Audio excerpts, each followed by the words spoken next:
So now we're ready to deal with the two band servos. First, we're going to work on the low reverse, and then we'll move to the intermediate. So I'm replacing the factory servo with the upgraded one from Sonic's, and here's what the factory one looks like. And as you can see, this pin is really worn out. The pin bore is also worn.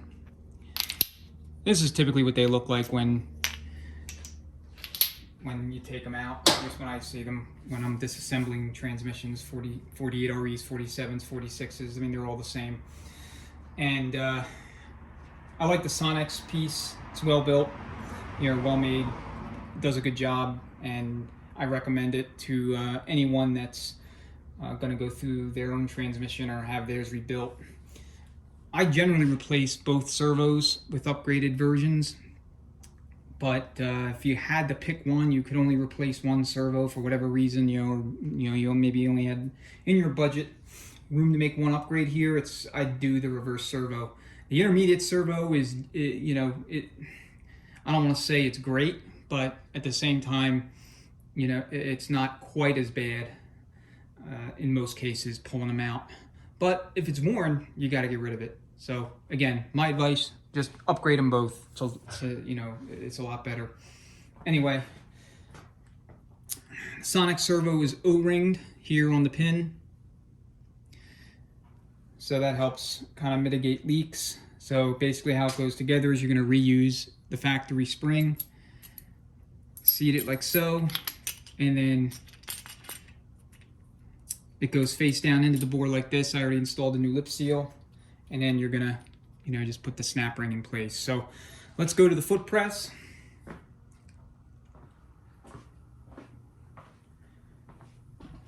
This is where I like to do these. Zoom in a little bit.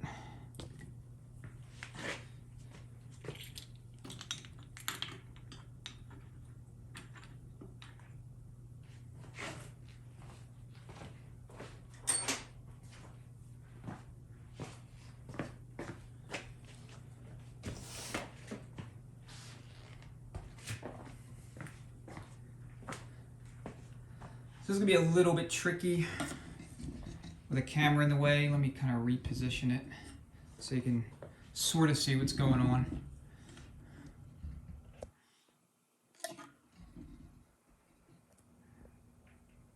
And again, my bad for this crappy camera work, but it'll have to do for now.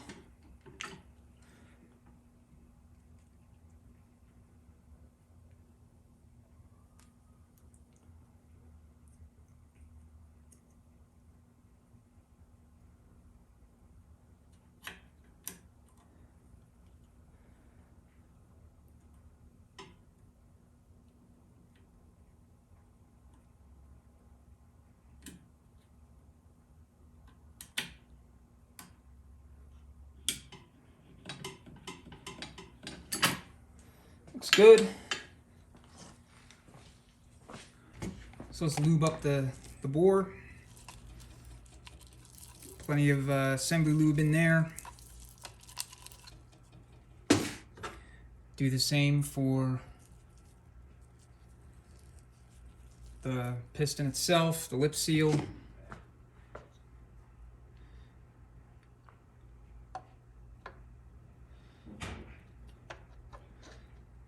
And then just kind of put it on in there. I like to go in at an angle like you saw.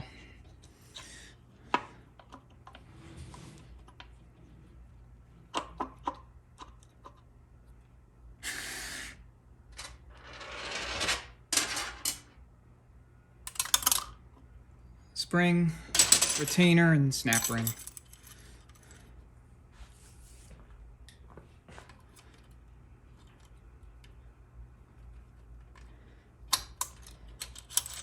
This can be tricky sometimes. Sometimes I get it in pretty quick. Sometimes it takes, a little bit more time to work it in.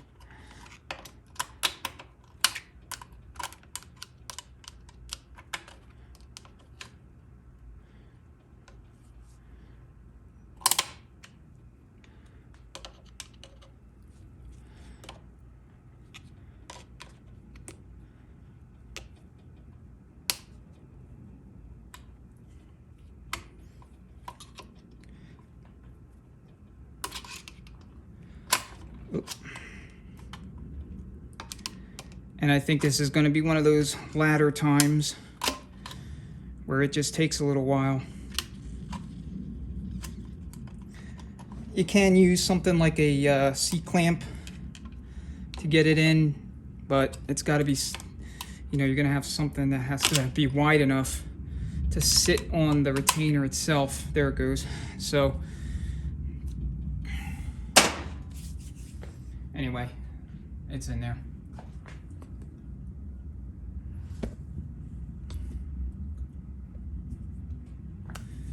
Next thing to do is locate your band actuator lever.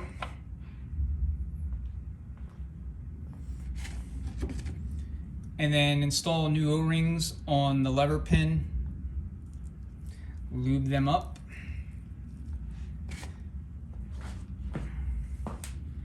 And they're going to go into the back of the case right here.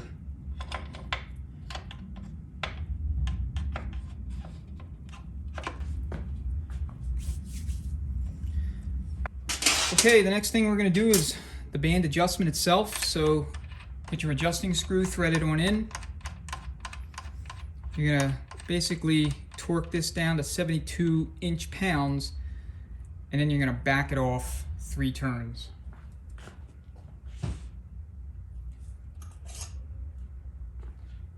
Takes a 1/4 inch socket.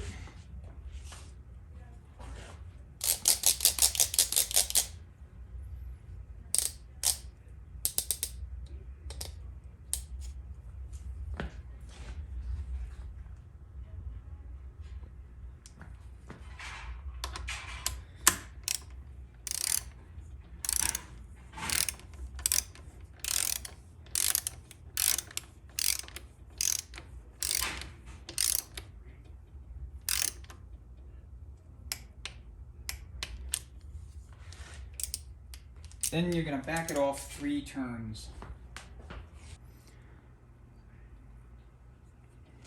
1, 2, 3.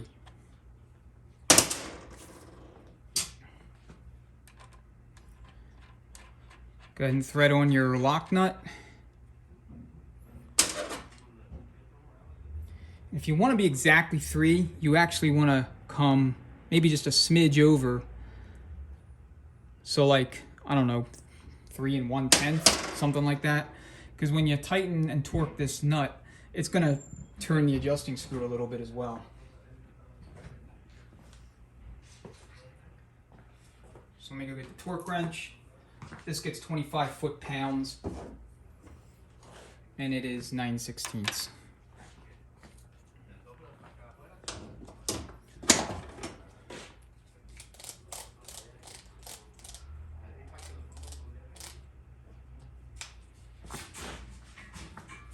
Got some guys working out on my neighbor across the street's yard, so that's what you're hearing. They are not associated with me.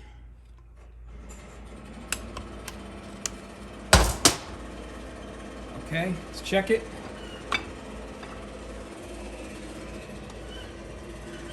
Now what you're looking for is the drum to turn underneath the band without any drag.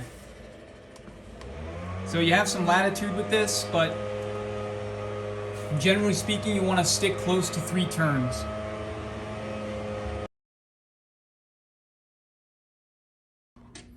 So here's the location of the band lever pin. So you just stick it in here and you slide it on through, and then you're gonna reinstall the little plug with a 1/4 inch square drive. Continuing on with the intermediate servo. So we have our return spring, the applied piston itself, snap ring, band strut, adjustment screw, strut, whatever you want to call it. Cover, sealing rings for the cover. I'm sorry, sealing rings for the servo, and then sealing rings for the cover and our lock nut. This is the 1-2 accumulator. We'll install that later. Alright, first thing I like to do with these is pre-wind them. So I just take them and I, more or less go like this.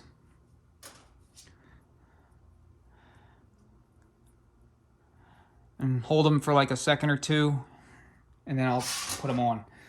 The reason why I like to pre-wind is when you're installing them, they hug the, you know, the inner groove a little bit more effectively, and it kind of prevents or mitigates the chance that they'll get hung up on something like the snap ring groove on the way in. So if you break one of these or nick them or something, you know, you could have problems. You would have to go all the way back to the store and get a new sealing ring kit, and you probably don't want to do that. So just lube it up.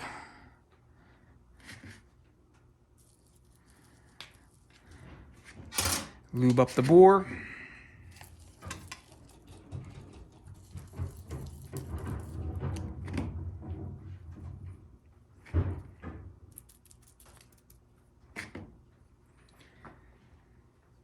And then go ahead and seat it.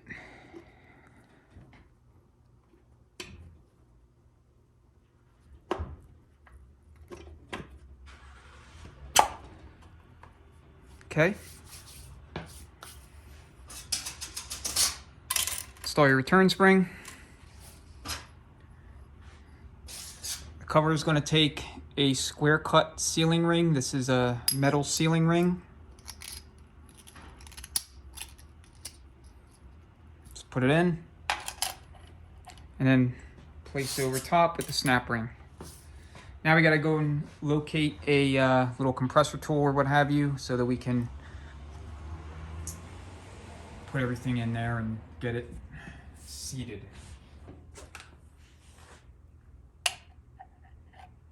So I'll use a little spacer like this so that I kind of protect the servo cover and allow the pin itself to continue to travel.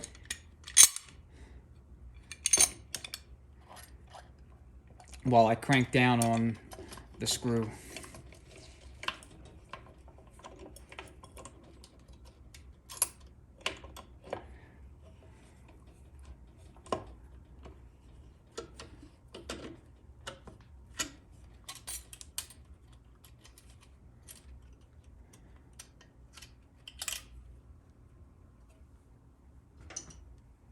Make adjustments as you need to.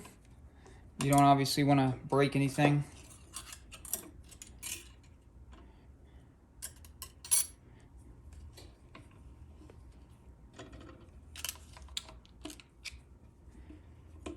Sometimes the sealing ring will want to catch on the snap ring groove, so you gotta be careful about that.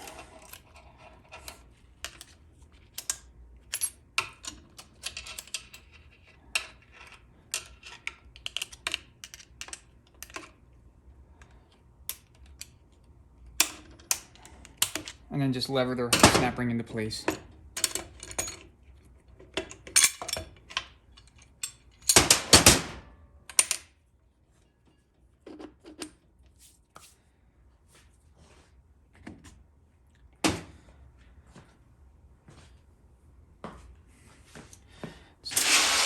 Turn the transmission around.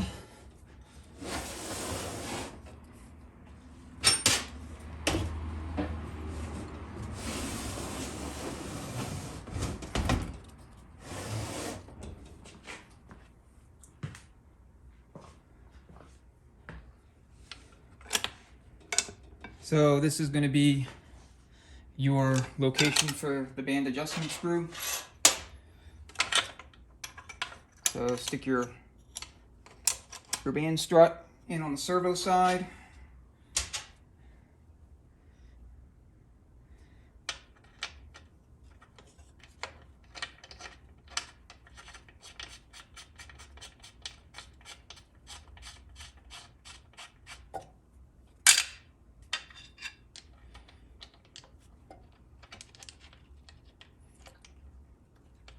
And then the screw side strut.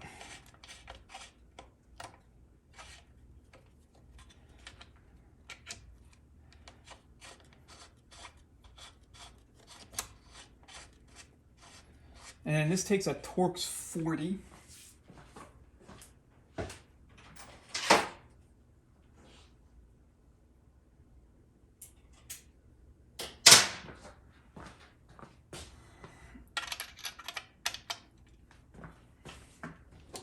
And same deal, 72 pounds, 72 inch pounds.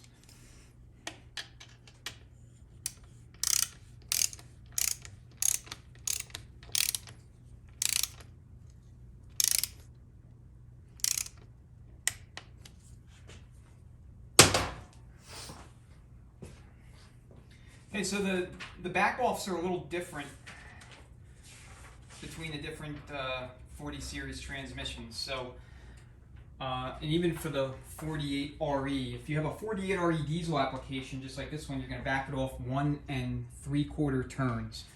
If you're working with a 46RE, you're going to be, or 46RH, you're going to be backing that screw off 2 7/8. The 47REs get 1 7/8, and the 48REs that went in behind a gas engine, such as a V10, the Vipers, etc., you're going to be backing that screw off 1 1/2 turns. So this one, given it's a diesel, we're going to go 1 3/4 turns, and then we are going to install a lock nut and torque it to 30 foot-pounds. The lock nut is 3/4.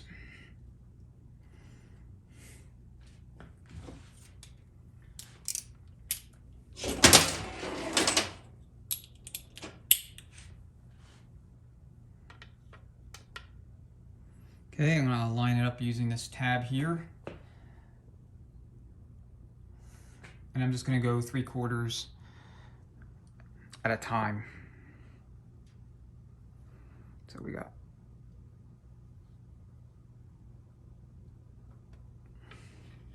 I can actually go a full turn. So there's 1, and then 3/4. So that's about 1 3/4. Check it.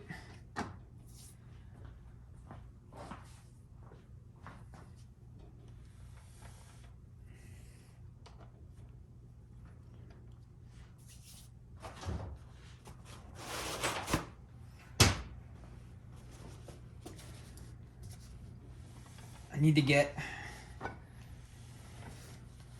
something for these splines that I can keep around as a tool so I can turn the shaft. Something other than just my hands and a shop rag. And so same deal with the reverse band. You just want to make sure that there's no obvious drag, that the band's going to spin, or excuse me, the drum is going to spin freely underneath the band.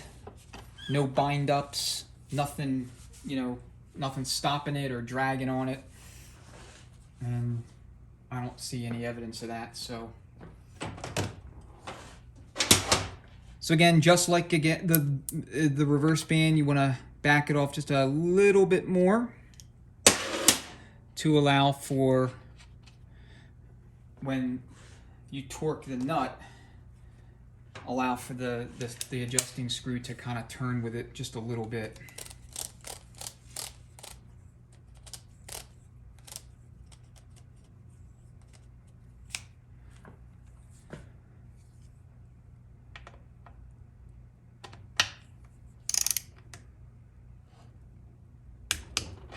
Okay, band adjustment's done. It's recommended that you adjust these bands periodically as part of your maintenance and upkeep with the transmission. It's good to check them or adjust them once every time you do a filter change out. And I tell people, depending on how you're using the transmission, if it's a daily driver, gas engine application, maybe once every couple years. At least that's how often I like to change out fluid and how often I like to adjust bands. If it's a diesel application, a lot of towing, a lot of heavy hauling, then it may be that you have to do it once a year and check it more frequently. So it all depends, application, how you use the vehicle and how hard the transmission's working. So anyway, next thing I want to do is actually air check. I want to make sure that both servos are applying, both circuits are holding pressure, and both band assemblies work.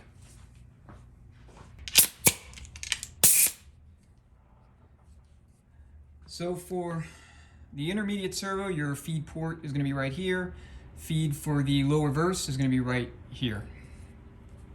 And this little rubber tip is not going to make a perfect seal, so you're going to hear some hissing. But you want to get it in there as much as you can, as deep as you can. And then apply.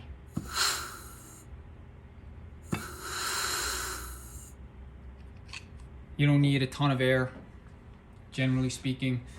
Again, 30 psi is usually sufficient. So here's reverse.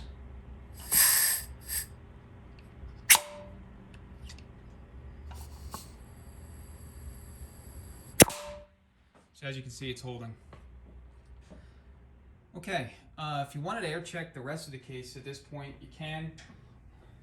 I mean, right now I don't have the overdrive assembly installed, but sorry about that. So here's direct and here's forward.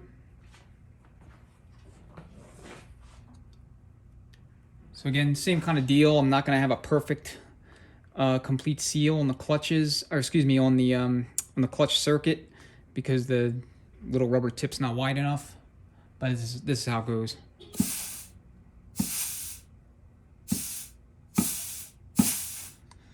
So that's kind of what you want to hear. Nice return, you know, whoop, and then a return.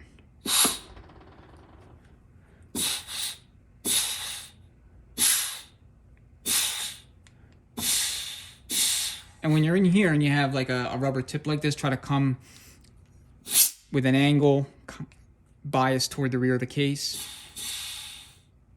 But you're still not going to seal it perfectly. Both of those sound good. What you saw here was the forward drum lifting up off of the gear train.